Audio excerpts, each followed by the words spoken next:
සියලුම ආතරයිටිස් රෝග සඳහා රාජපුර හන්දි තෙල ඔබ සුවෙන් තබයි.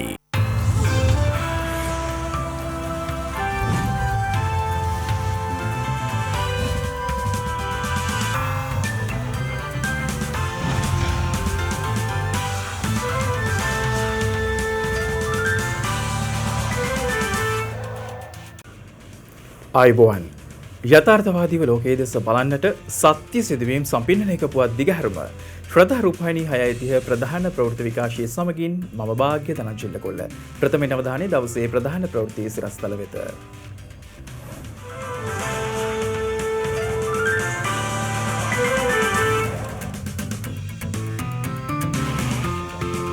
අකණ්ඩව තෙවන දිනටත් මෙරට වැඩිම එන්නත් කරන වාර්තාව අලුත් වෙයි.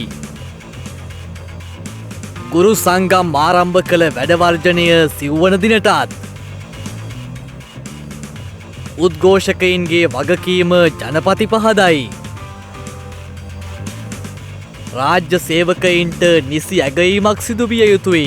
රාජ්‍ය ඇමති අවධාරණය කරයි. රාජ්‍ය සේවය එකතැන පල්වෙන්න ප්‍රධාන හේතුවක් තමයි ඇගයීමක්. ලොව බලගතු යුද නෞකාවක නව කොවිඩ් පොකුරක්.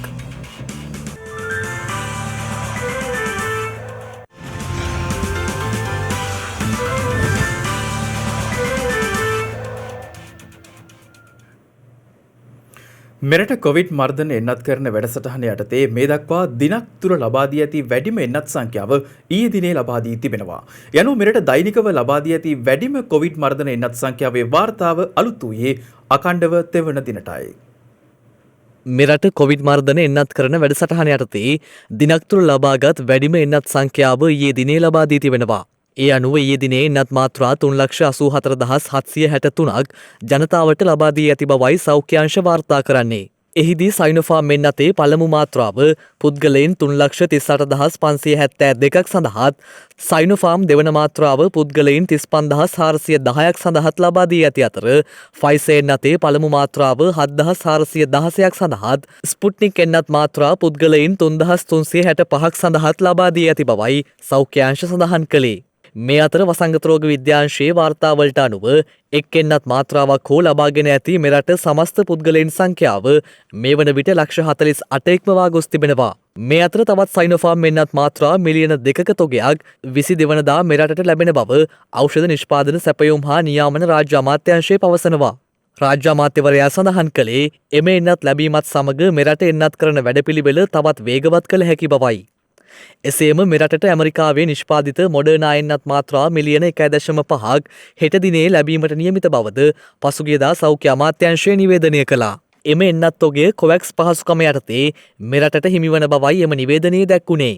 එසේම ශ්‍රී ලංකාවේ එන්නත් කරන වැඩසටහන තවදුරටත් වේගවත් කිරීම සඳහා සහාය වීමේ අරමුණින් තවත් සයිනෝෆාර්ම් එන්නත් මාත්‍රා මිලියන 1.6ක් ශ්‍රී ලංකාවට පරිත්‍යාගයක් ලෙස ලබා දීමට චීනය තීරණය කර තිබෙනවා. එම එන්නත් තොගය ඉදිරි සති කිහිපය තුළ ශ්‍රී ලංකාවට ලබා දෙන බවයි කොළඹ චීන තානාපති කාර්යාලය ට්වීට් පණිවිඩයක් නිකුත් කරමින් සඳහන් කර ඇත්තේ. චීනය අර්බුදවලට මුහුණ දුන් අවස්ථාවල ශ්‍රී ලංකාවෙන් ලැබුණු සහයෝගය සෑම විට සිහිපත් කරන බවද චීන තානාපති කාර්යාලය නිකුත් කළ එම පණිවිඩයේ වැඩිදුරටත් සඳහන්. මේ අතර අද කොළඹ විහාර මහදේවී උද්‍යාන පරිශ්‍රයේ යුද හමුදාවේ මෙහෙයවීමෙන් සිදු කරන COVID-19 එන්නත් කරන වැඩසටහන් නිරීක්ෂණය සඳහා ලෝක සෞඛ්‍ය සංවිධානයේ ශ්‍රී ලංකාවේ නීත්‍ය නියෝජිත අලකා සිං මහත්මිය පැමිණියා.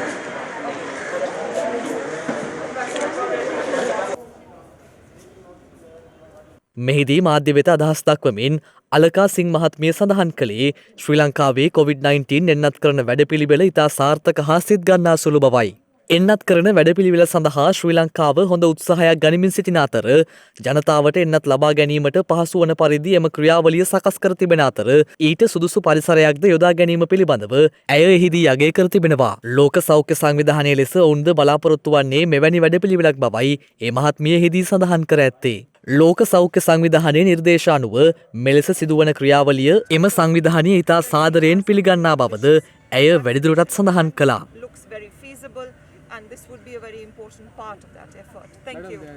ඊයේ දිනේ මෙරටින් නව කොවිඩ් ආසාදිතයින් 1540ක් හඳුනාගෙන තිබෙනවා.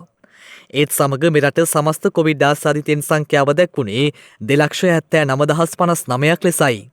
ඊයේ වාර්තා වූ කොවිඩ් ආසාදිතයින් අතරින් විදේශයන්හි සිට දිවයිනට පැමිණ නිරෝධායනයට ලක්වෙමින් සිටින පුද්ගලයින් 87 දෙනෙකුද වන බවයි රජයේ ප්‍රවෘත්ති දෙපාර්තමේන්තුව සඳහන් කළේ. ඊයේ දිනේ මෙරටින් වාර්තා වූ කොවිඩ් ආසාදිතයින් අතරින් වැඩිම ආසාදිතයින් සංඛ්‍යාවක් වාර්තා වී ඇත්තේ ගම්පහ දිස්ත්‍රික්කයෙන්. එම සංඛ්‍යාව 235ක්.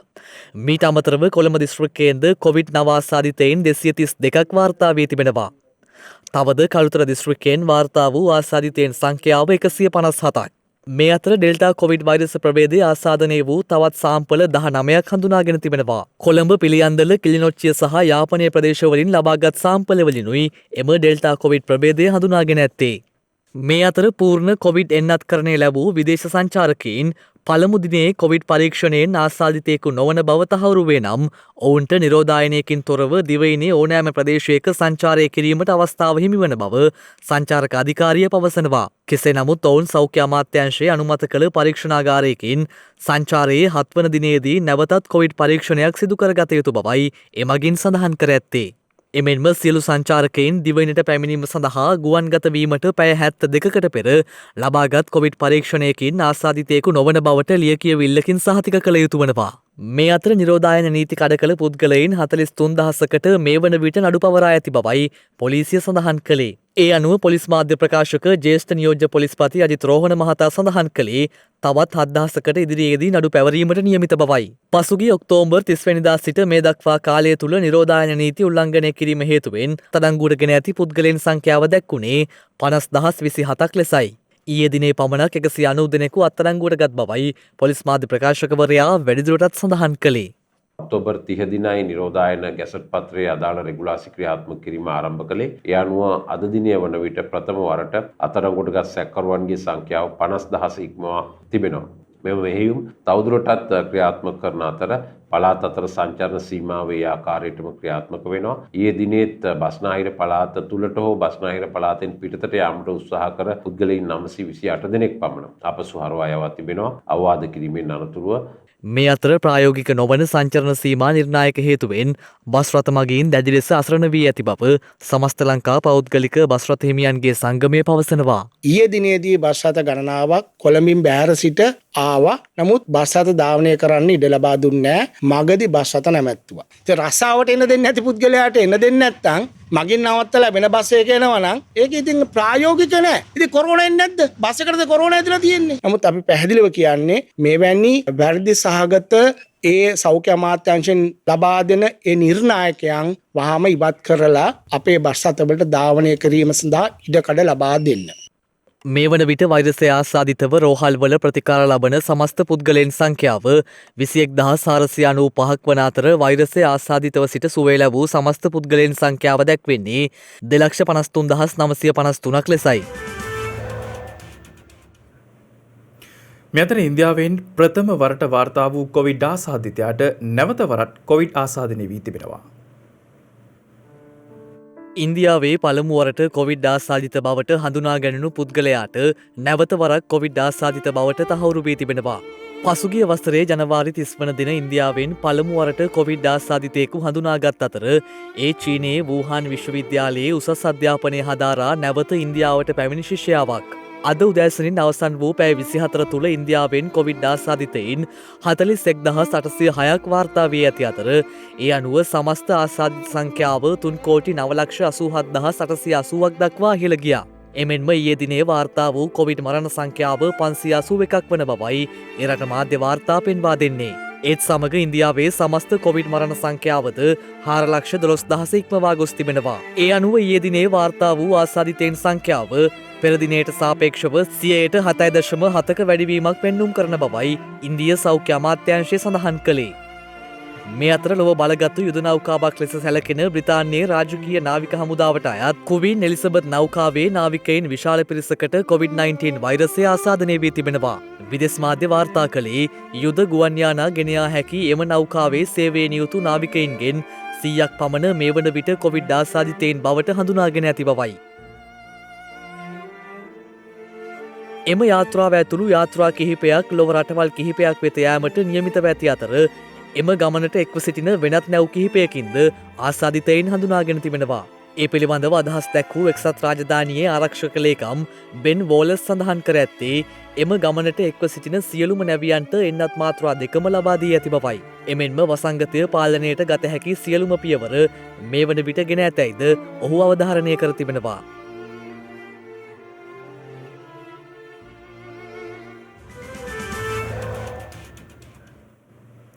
අධ්‍යාපන ප්‍රතිසංස්කරණවලට එරෙහිව උද්ඝෝෂණවල නිරත වන්නන් සිදු කළ යුත්තේ වෙනත් අභිමතාර්ථ වෙනුවෙන් පෙනී සිටීම නොව වර්තමානයට ගැලපෙන අධ්‍යාපන ක්‍රමවේදයක් ඉදිරිපත් කිරීම බව ජනාධිපති ගෝඨාභය රාජපක්ෂ මහතා පවසනවා. 2021 ලෝක තරුණ නිපුණතා දිනය සැමරීමට සමගාමීව පුරවර විශ්වවිද්‍යාල වැඩසටහන සංකල්පයක් ලෙස හඳුන්වා දෙමින් ඊට අදාළ නිල වෙබ් අඩවිය වන www.cu.ac.lk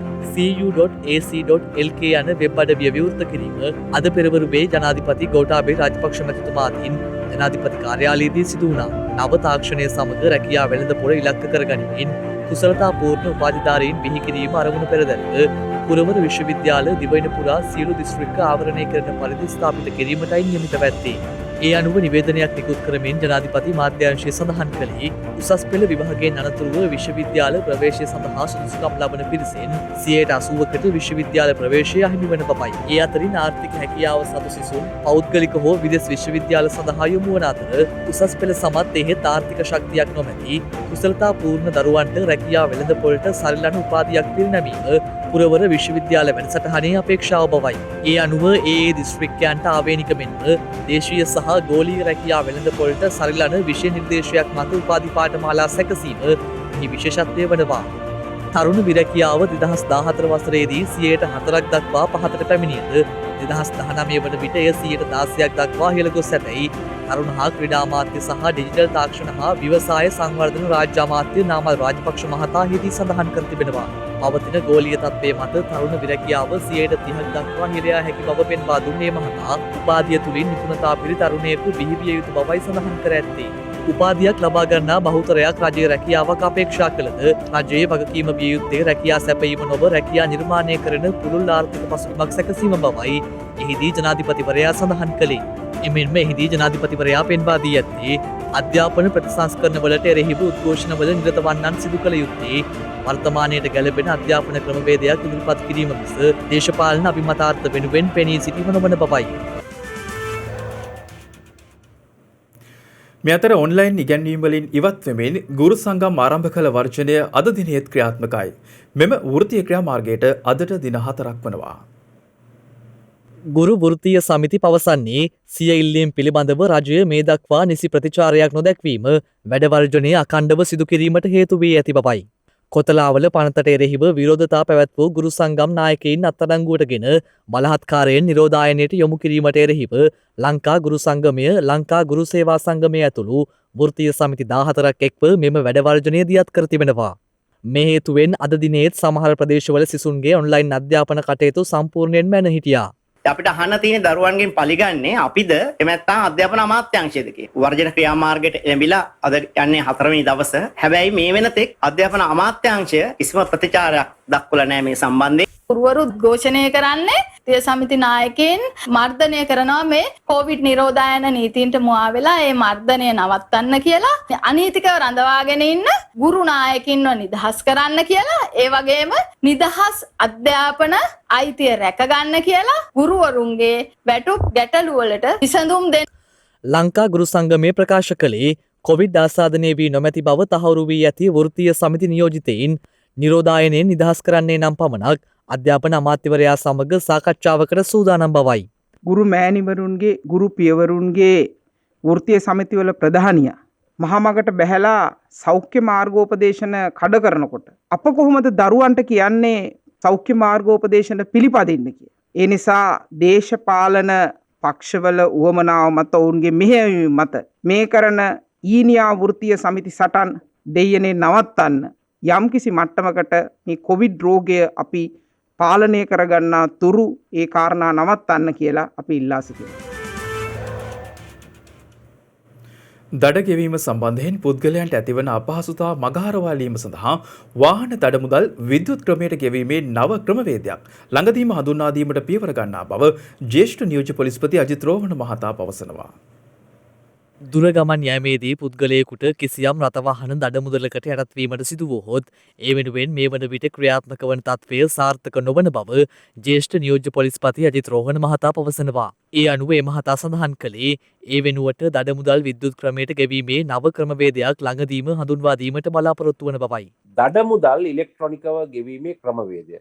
මේක ඉතා ඉක්මනින් ක්‍රියාත්මක කරන්න. අතරම දැන් සමහර වෙලාවට අදගත්තොත් එහෙම කෙනෙක් දඩපත්‍රිකාවක් අරගෙන පොලිසියට ගිහිල්ලා දඩපත්‍රිකාව අරගෙන තැපැල් කන්තරුවට ගිහිල්ලා ගෙවලා ආපහු ගිහිල්ලා ඒක දීලා කුයිතාන්සිය දීලා ආපහු ලයිසන් එක ගන්න ඕනේ. ඉතින් මේක ටිකක් අමාරු ක්‍රමවේදයක්. මේ අතර මාර්ග අවහිර කරමින් සිදු කරන යාචක ව්‍යාපාරය නතර කිරීමටද අවශ්‍ය පියවර ගන්නා බවයි මේ මහතා වැඩිදුරටත් සඳහන් කළේ. ඔබ බලන්න මොන කල ලයිට් එක ගාවද මොන සංඥා ලාම්පුව ගාවද යාචකයෝ නැති කියලා. මේ සැබෑ යාචකයෝ නෙමෙයි. මේ ඇවිල්ලා යාචක වෘත්තියේ දෙන අය. ඒකෙන් වෙන්නේ මොකද? අර වාහන යන තත්පර ගානකින් බ්ලොක් වෙනවා. මේක ලොකු ප්‍රශ්නයක්. මේක යාචක බිස්නස් එකක්. ඒක නවත්තන්න යම් වැඩපිළිවෙලක් ක්‍රියාත්මක කරන්න බලාපොරොත්තු වෙනවා. 131 වෙනි ජාතික පුරාවිද්‍යා දිනයට සමගාමීව පුරාවිද්‍යා දෙපාර්තමේන්තුව විසින් සති දෙකක් පුරා සංවිධානය කර තිබූ වැඩසටහන් මාලාවේ සමාප්තිය ඊයේ සිදු කෙරුණා. ඒ රාජ්‍ය අමාත්‍ය විදුර වික්‍රමනායක මහතාගේ ප්‍රධානත්වයෙන් 131 වැනි ජාතික පුරාවිද්‍යා දිනය සැමරීම වෙනුවෙන් සති දෙකක් පුරා විවිධ වැඩසටහන් ලංකාව පුරා ක්‍රියාත්මක වුණා. ඒ අනුව එම වැඩසටහන් මාලාවේ සමාප්ති වැඩසටහනයි ඊයේ පැවැත්වුණේ. මෙහිදී හිටපු පුරාවිද්‍යා කොමසාරිස්වරුන් දෙදෙනෙකුගේ ඡායාරූප නිරාවරණය කිරීම සිදු වුණු අතර පුරා පුවත් ලෙසින් නව ප්‍රවෘත්ති විකාශයක් ආරම්භ කළා. එමෙන්ම ඩිජිටල් පුස්තකාල ආරම්භ කරමින් එහි පළමු දෘಢපටයද කලාප කාර්යාල පුස්තකාල සඳහා පොත් කට්ටල ලබා දීමද සිදු කෙරුණා. මේ අවස්ථාවට පුරාවිද්‍යා අධ්‍යක්ෂ ජනරාල් ඇතුළු පුරාවිද්‍යා නිලධාරීන් පිරිසක් සහභාගී වී සිටියා. අහේතුවකට වගේ මේ කාර්යභාරය ඇගීම වලට ලක් වෙලා නැහැ. ඒක ලොකු අඩුපාඩුවක්. ඒ නිසාම අපිට කුඩම්මගේ සැලකිල්ලක් ලැබෙනවා. අපි රකින්නේ පුද්ගලික අයිතියක් නෙමෙයි. අපි රකින්නේ මේ රටේ ජීවමාන අයිතියයි. අන්න ඒ නිසාම මෙහි සේවය කරන සියලු දෙනාටම පුළුවන්කමක් තියෙන්නට ඕනේ. හරි දෙයට හරි කියන වැරදි දෙයට වැරදි කියන වගේම හිතට එකගව කටයුතු කරන්න. අපි බලාපොරොත්තු වෙනවා මේ අවුරුද්ද තුල පුරාවස්තු සංරක්ෂණ අරමුදලක් ආරම්භ කරන්න. දෙස් විදේශ ආශිර්වාද කරන අය මේ පිළිබඳව ඌමනාවක් තියෙන කැක්කුමක් තියෙන මිනිස්සු ඒ සඳහා උදව් කරයි. ඒ වගේම ජනතාවට සමීප නැති ජනතාවගෙන් ඈත් වෙච්ච මහා ප්‍රඥයෝ හිටියට වැඩක් නැහැ. අද ඒ වගේම උන් ඇගීමට ලක් කරනවා. රාජ්‍ය සේවය එකතැන පල් වෙන්න ප්‍රධාන හේතුවක් තමයි ඇගීමක් නැහැ. පෞද්ගලික අංශයේ ඇගීම තියෙනවා. නේද? වුන් අපි අභිභාවගෙන ගිහිල්ලා අපි අලුත් ගමනක් අලුත් වැඩපිළිවෙලක් ආරම්භ කළ යුතුයි. එහෙම නැති වුණොත් අපිවත් කාලේ වෙලිතලාවෙන් වෙන දවස වැඩි ඈතට. දැන් තවත් දේශීය පුවත් කිහිපයක් කෙටියෙන්.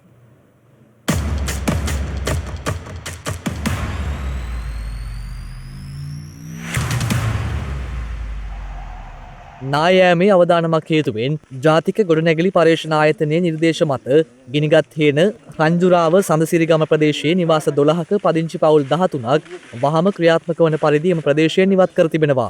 පසුගිය දිනවල ඇදහැළුණු අධික වර්ෂාවත් සමග මෙම ප්‍රදේශයේ ස්ථාන කිහිපයක් විශාල ලෙස ඉරිතලා ඇති අතර නිවාස කිහිපයක බිත්ති පුපුරා ගොස් ඇති ආකාරයද දක්නට ලැබුණා. එලෙස අවදානම් ලක්ෂණ මතුවීම නිසා එම ගම්මානයේ පදිංචිකරුවන්ට ඉවත් වන ලෙසට කළ දැනුම් දීමක් මත නිවාස 12කට අයත් පවුල් 13ක සමාජිකයින් తాවකාලිකව එම ගම්මානයට යාබදව පිහිටි තේවත්තක ගොඩනැගිල්ලක පදිංචි කර තිබෙනවා. අනුරාධපුර තන්ත්‍රිමල සඳමල් එළිය ප්‍රදේශයට ඊයේ රාත්‍රී පැමිණි වන්නාලීන් විසින් එම ප්‍රදේශයේ නිවාස 3කට දැඩි හානි සිදු කොට තිබෙනවා. නිවැසියන් පැවසුවේ එහි තිබූ විශාල ප්‍රමාණයක් අලින් විසින් කා දමා ඇති බවයි. ප්‍රදේශවාසීන් සඳහන් කළේ අලි තිදෙනෙක් නිතරම ගම් වදින බවත් ඒ හේතුවෙන් ඔවුන්ගේ ජනජීවිතයට දැඩි බලපෑම් එල්ල වී ඇති බවයි. දැනට අලිවැටක් තිබුණද ඒ නිසියාකාරව නඩත්තු නොවන නිසා ශක්තිමත් අලිවැටක් යොදා ඔවුන්ගේ එම ගැටලුව නිරාකරණය කර දෙන ලෙසයි ප්‍රදේශවාසීන් ඉල්ලා සිටින්නේ. ශ්‍රී ලංකා පැරා ඔලිම්පික් කමිටුවේ ජාතික තලයේ ක්‍රීඩක ක්‍රීඩිකාවන්ට ජාත්‍යන්තර තරඟාවලි ජයග්‍රහණය හරහා මෙරටට පදක්කම් ලබා ගැනීමේ හැකියාව ඇති බව මහේල ජයවර්ධන මහතාගේ සහභාගීත්වයෙන් යුතු ඉහළ කාර්යසාධන කමිටුව විසින් නිර්දේශ කර තිබෙනවා. ඒ අනුව පැරා ක්‍රීඩක ක්‍රීඩිකාවන්ගේ දක්ෂතා ඉහළ නැංවීම සඳහා ශ්‍රී ලංකා පැරා ඔලිම්පික් කමිටුව සමග ගිවිසුම් ගත වීම තරුණ හා ක්‍රීඩා අමාත්‍ය නාමල් රාජපක්ෂ මහතාගේ ප්‍රධානත්වයෙන් ඊයේ ජාතික ක්‍රීඩා සභාවේදී සිදු වුණා. නිසි පුහුණුව හා දිරිගැන්වීම මත ජාත්‍යන්තර ශ්‍රේණිගත කිරීම්වල මෙරට පැරා ඔලිම්පික් ක්‍රීඩක ක්‍රීඩිකාවන් ඉදිරියට පැමිණෙනු ඇතැයි අපේක්ෂා කරන බවයි තරුණ හා ක්‍රීඩා අමාත්‍ය නාමල් රාජපක්ෂ මහතා විශ්වාසය පළ කර ඇත්තේ. ශ්‍රී ලංකා ගමනාගමන මණ්ඩලයේ අවපැහැගැන්වනු සහ දුර්වර්ණ වූ බස් රථ වර්ණ ගැන්වීමේ වැඩසටහනක් මහරගම ගමනාගමන මණ්ඩලයේදී අද ආරම්භ කෙරුණා. මේ වන විට දුර්වර්ණ වී ඇති සහ අවපැහැගැන් වී ඇති පැරණි ශ්‍රී ලංකා ගමනාගමන මණ්ඩලයට අයත් බස් රථ 3500ක් වර්ණ ගැන්වීම සිදු කරනවා. එය මාස 3ක කෙටි කාලයක් තුල අවසන් කිරීමටයි සැලසුම් කර ඇත්තේ. ජනතාවට ප්‍රියමනාප පිරිසිදු බස් රථයක් ලබා දීමේ අරමුණින් මෙම වැඩසටහන ක්‍රියාවට නංවන බවයි එම අවස්ථාව නිරීක්ෂණයට එක්වමින් ශ්‍රී ලංකා ගමනාගමන මණ්ඩලයේ සභාපති කිංස්ලි රණවක මහතා සඳහන් කළේ. වෙරළ සංරක්ෂණ හා පහත්බිම් සංවර්ධන රාජ්‍ය අමාත්‍යංශයේ දියුරුම් දුන් මොහන් ප්‍රියදර්ශන මහතා අද උදෑසන සිය අමාත්‍යංශයේදී වැඩබාරගත්තා. ඒ සෙත් සිරිපායේ පිහිටි සිය අමාත්‍යංශයේදී. මෙහිදී අමාත්‍යවරයා සඳහන් කළේ වෙරළ සංරක්ෂණය සහ පහත්බිම් සංවර්ධන ක්ෂේත්‍රවල කටයුතු කඩිනම් කිරීමට රජයට සහයෝගය ලබා දෙන බවයි. පරිසරය දූෂණය කරන ප්ලාස්ටික් වලට විසඳුම් තියෙනවද? විසඳුම් ගැන හරියට විමසුවොත් විකල්ප ලැබේවි.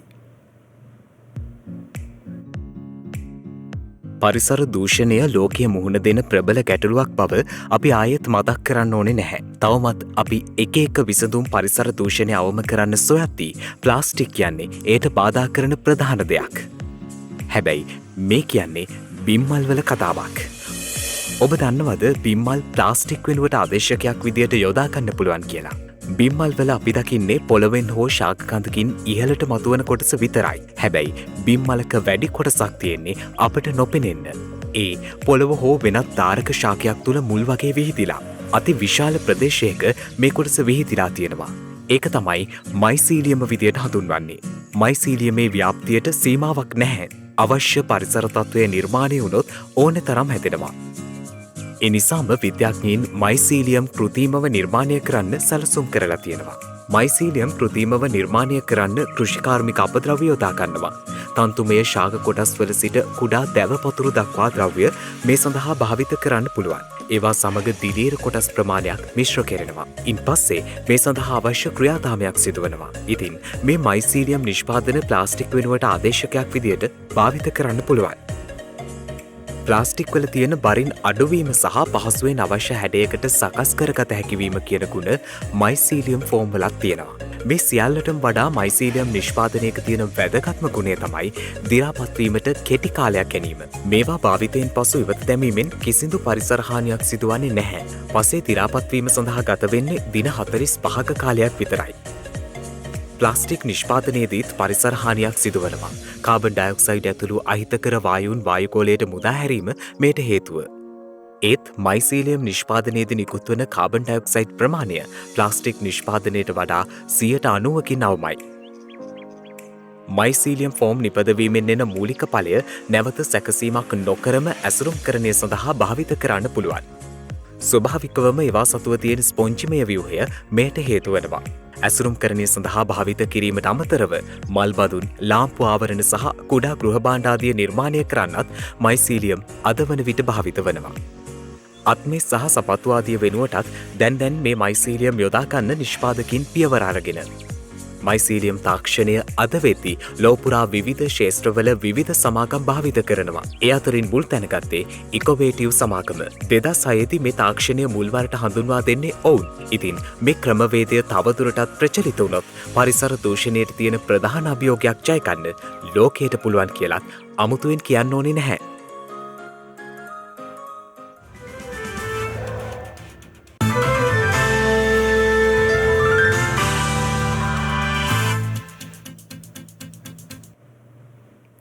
අවධානය විදේශ පුවත් වෙත.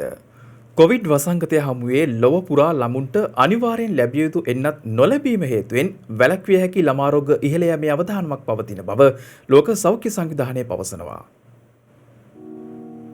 පවතින කොවිඩ් වසංගතය හමුවේ ලොවපුරා මිලියන 23ක්ම වූ ළමයින්ට අනිවාර්යෙන් ලැබිය යුතු වෙන්නත් නොලැබීම නිසා සරම්ප පෝලියෝ ඇතුළු අනෙකුත් වැළැක්විය හැකි ළමා රෝග ඉහළ යාමේ අවදානමක් පවතින බව ලෝක සෞඛ්‍ය සංවිධානය පවසනවා. ස්පර්ශයෙන් ඉහළ බෝවීමේ හැකියාවක් සහිත සරම්ප රෝගය වයස අවුරුදු 5ට අඩු ළමයින්ට මාරාන්තික විය හැකි අතර පෝලියෝ රෝගයද ළමයින්ගේ ජීවිත බිඳහෙළන රෝගයක් වන බවයි ඔවුන් පෙන්වා දෙන්නේ. එමෙන්ම ඩිප්තීරියා පිටගැස්මාදී රෝගවලටද ළමයින්ට අනිවාර්යෙන් එන්නත් ලබා දිය යුතු බවද ඔවුන් අවධාරණය කරනවා. කෙසේ නමුත් ලෝක සෞඛ්‍ය සංවිධානය පෙන්වා දෙන්නේ දුර්වල සෞඛ්‍ය පද්ධතීන් සහිත අප්‍රිකානු සහ ආසියානු රටවල ළමා එන්නත් කරණය පමාවීමක් පසුගිය වසරේදී දැක ගැනීමට හැකි වූ බවයි. එමෙන්ම ඉන්දියාව නයිජීරියාව ඇතුළු රටවල් 10ක ළමුන් 22.7%කට ගත වූ වසරේදී මෙලෙස නියමිත එන්නත් ලබා දීමට නොහැකි වී තිබෙනවා.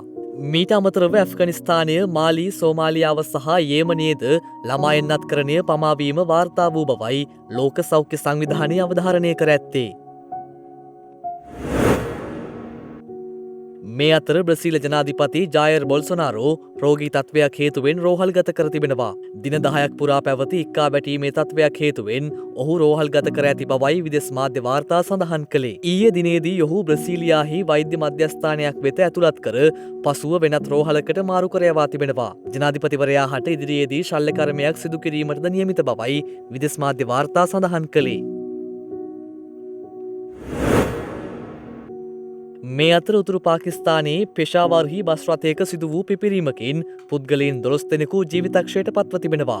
මියගිය පුද්ගලයන් අතර චීන ජාතිකයන් 9 දෙනෙකු, පාකිස්තාන සෙබළුන් 2 දෙනෙකු මෙන්ම සිවිල් පුද්ගලයන් 2 දෙනෙකුද වන බවයි විදෙස් මාධ්‍ය වාර්තා සඳහන් කළේ. එලෙස එම බස් රථය පුපුරා ගොස් ඇත්තේ පාකිස්තානයේ ජලවිදුලි ව්‍යාපෘතිය සඳහා කම්කරුවන් රැගෙන යමින් සිටියදී. බස් රථය පිපිරීමට හේතුව මෙතෙක් අනාවරණය වී නොමැති අතර යාන්ත්‍රික දෝෂයක් ඊට හේතු වී ඇති බවට එරට බලධාරීන් මත පළ කරන බවයි විදෙස් මාධ්‍ය වාර්තා සඳහන් කළේ.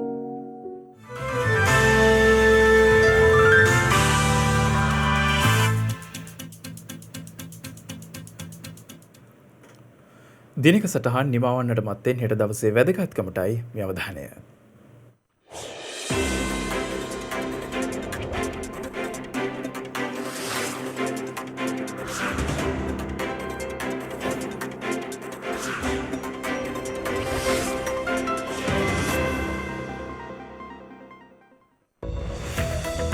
හෙට ජුලි මස 16 වනදා මෙරට විහාර බිතුසිතුවම් කලාව රැක ගැනීම වෙනුවෙන් මහඟු මෙහෙයක් ඉටු කළ ජාත්‍යන්තර කීර්තියට පත් චිත්‍ර ශිල්පියෙකු පුවත්පත් කලාවේදියෙකු මෙන්ම ලේඛකයෙකු වූ LTP මංජුශ්‍රී මහතා භව ප්‍රාප්ත වී ඇත්තේ 1982 ජුලි මස 16 වන දිනයි.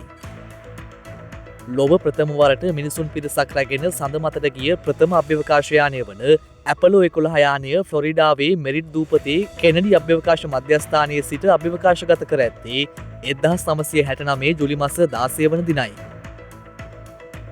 ස්වීඩන් බැංකුවක් වන ස්ටොක්හෝම්ස් බැංකුව විසින් යුරෝපයේ පළමු මුදල් නෝට්ටු නිකුත් කර ඇත්තේ 1661 ජුලි මස 16 වන දිනයි.